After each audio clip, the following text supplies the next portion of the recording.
This family, haunted by homicide and cannibalism, is the house of Atreus, and this last man is called Orestes.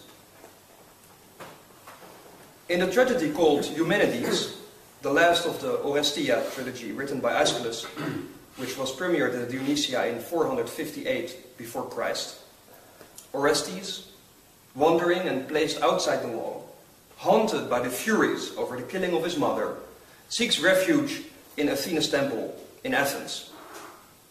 Faced with their insoluble conflict, the conflict between the furies haunting him and Orestes seeking refuge, Athena says, and I quote, "The matter is too great for any mortal who may think that he can decide it.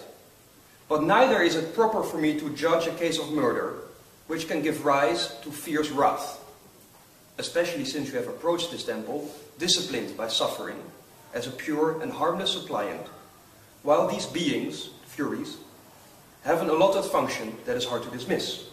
And if they do not get a victorious outcome, the poison that will afterwards fall from their outraged pride into the soil will be an unbearable, unending plague for this land. That is how it is.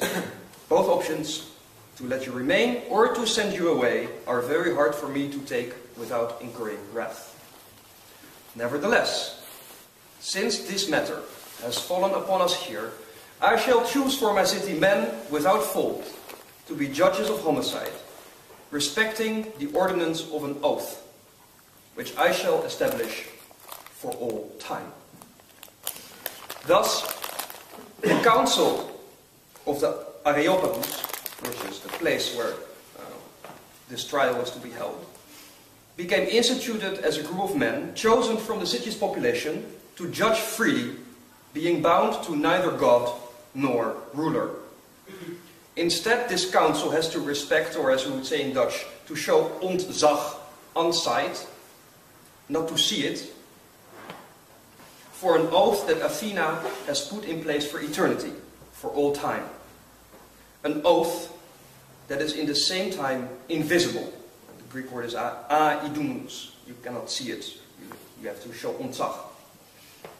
An oath that cannot be looked at, an oath as awful as it is splendid, an oath that institutes the anxiety that belongs to the nature of democracy, the anxiety that all options are open, that the future is radically undetermined.